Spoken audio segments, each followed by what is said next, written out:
قبر کا عذاب دردناک حقیقت۔ میرے پیارے بھائیوں اور بہنوں، انسان اس دنیا میں چاہے ہزاروں سال بھی جیے لیکن موت سے بچ نہیں سکتا۔ جب موت آتی ہے تو کوئی حکیم، کوئی ڈاکٹر، کوئی دولت، کوئی طاقت روک نہیں سکتی۔ اور موت کے بعد انسان کا پہلا منزل ہے قبر۔ قبر ہی وہ جگہ ہے جہاں انسان کی اصلی حالت سامنے آتی ہے۔ قبر ہی وہ جگہ ہے جہاں نیک اور بدکار کا فرق ظاہر ہوتا ہے۔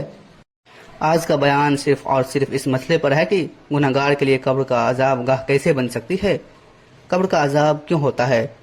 بھائیو، اللہ تعالیٰ نے انسان کو دنیا میں بھیجا تاکہ وہ اس کی عبادت کرے، نیک راستے پر چلے، دوسروں کے ساتھ انصاف کرے، لیکن جو لوگ غفلت، گناہ، ظلم اور نافرمانی میں اپنی زندگی گزار دیتے ہیں ان کے لیے قبر عذاب گاہ بن جاتی ہے۔ قبر کا عذاب انسان کے اپنے گناہ کی وجہ سے ہوتا ہے۔ نماز چھوڑنا، شراب پینا، زنا کرنا، ماں باپ کی نافرمانی، دوسروں کا حق کھانا، جھوٹ بولنا اور دھوکہ دینا، رشوت لینا، بے انصافی کرنا، ان گناہوں کی وجہ سے قبر انسان پر تنگ کر دی جاتی ہے۔ قبر کی تنگی، رسول اللہ صلی اللہ علیہ وسلم نے فرمایا، اگر کوئی شخص قبر کی تنگی سے بچ بھی جائے تو وہ صرف سعد بن معاذ رضی اللہ عنہ ہے۔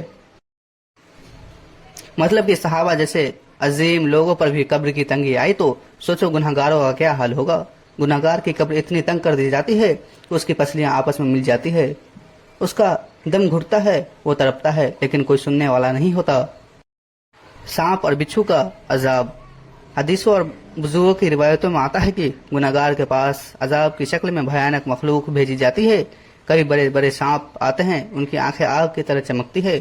کبھی ایسے بچھو آتے ہیں جن کا زہر انسان کے جسم کو جلا دیتا ہے۔ یہ سانپ اور بچھو گنہگار کو قیامت تک ڈستے رہتے ہیں۔ ایک روایت میں ہے کہ نماز چھوڑنے والوں پر قبر میں عذاب کے طور پر ایک سانپ مسلط کر دیا جاتا ہے۔ وہ سانپ اس کے ساتھ قیامت تک رہتا ہے اور ہر نماز چھوڑنے پر اسے سزا دیتی ہے۔ اور تپش کا عذاب، کچھ گنہگاروں کی قبر میں جہنم کا دروازہ کھول دیا جاتا ہے، وہاں سے آگ کی تپش ان کی قبر تک پہنچتی ہے، ان کی قبر جلتی رہتی ہے، ان کے جسم پر آگ کی لپٹیں گرتی رہتی ہے، وہ چیختے چلاتے رہتے ہیں لیکن کوئی ان کی مدد نہیں کرتا۔ اندھیرا اور وحشت، قبر کا عذاب صرف جسمانی نہیں بلکہ روحانی بھی ہوتا ہے۔ گنہگار کی قبر اندھیری کر دی جاتی ہے، اس میں وہ ہر وقت ڈر اور وحشت میں رہتا ہے، اسے عجیب عجیب آوازیں سنائی دیتی ہے، کبھی زنجیروں کی کھڑکھڑاہٹ، کبھی چیخ پکار، کبھی ڈراؤنی چیزیں، یہ سب اس کی سزا کا حصہ ہوتا ہے۔ آج کی مثال پہلا واقعہ، ایک شخص تھا جو لوگوں کا حق کھاتا تھا، دھوکہ دیتا تھا۔ جب اس کی موت ہوئی، اسے دفن کیا گیا تو کچھ دیر بعد لوگوں نے اس کی قبر سے چیخنے کی آواز سنی۔ بزرگوں نے فرمایا کہ یہ اس کی قبر کے عذاب کی چیخ تھی۔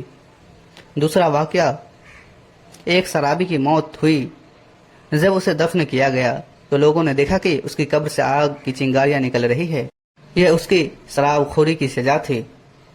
تیسرا واقعہ، ایک آدمی نماز کا پابند نہیں تھا، روایت میں آتا ہے کہ ایسے لوگوں کی قبر میں ایک عذاب ناک سانپ بھیجا جاتا ہے جس کا نام سجاء الاقرع ہے، وہ سانپ اسے قیامت تک ڈستا رہتا ہے۔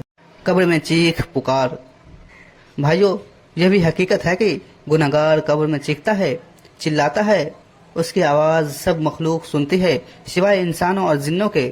اگر ہم سن لے تو کبھی اپنے مردوں کو دفن نہیں کریں گے۔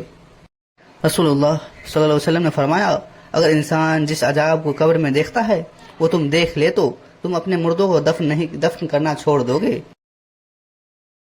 عذاب ہمیشہ جاری، قبر کا عذاب کوئی ایک دو دن کا نہیں ہے بلکہ یہ قیامت تک جاری رہتا ہے۔ ہر گنہگار اپنی قبر میں تڑپتا ہے اور سزا بھگتتا ہے۔ نصیحت، میرے بھائیوں سوچئے، جب ہمیں قبر میں رکھا جائے گا اور سب لوگ ہمیں چھوڑ چلے جائیں گے تو ہمارے پاس نہ ماں ہوگے، نہ باپ، نہ کوئی بھائی، نہ دوست، ہمارے ساتھ صرف ہمارے اعمال ہوں گے۔ اگر ہم نے گناہ کیے ہوں گے تو سانپ، بچھو، آگ اور اندھیرے ہمارا انتظار کریں گے، لیکن اگر ہم نے نیکی کی ہوگی، روشنی، آرام ہمارا انتظار کریں گے۔ حدیث، رسول اللہ صلی اللہ علیہ وسلم نے فرمایا، قبر یا تو جنت کے باغوں میں سے ایک باغ ہے یا جہنم کے گڈھوں میں سے ایک گڈھا۔ ایک حدیث میں ہے، قبر کا عذاب حق ہے اور اگر تم وہ سن لو جو میں سنتا ہوں تو تم قبروں سے بھاگ جاؤ گے۔ ناظرین، ملتے ہیں کل اگلی ویڈیو کے ساتھ، تب تک السلام علیکم ورحمۃ اللہ وبرکاتہ۔ خدا حافظ۔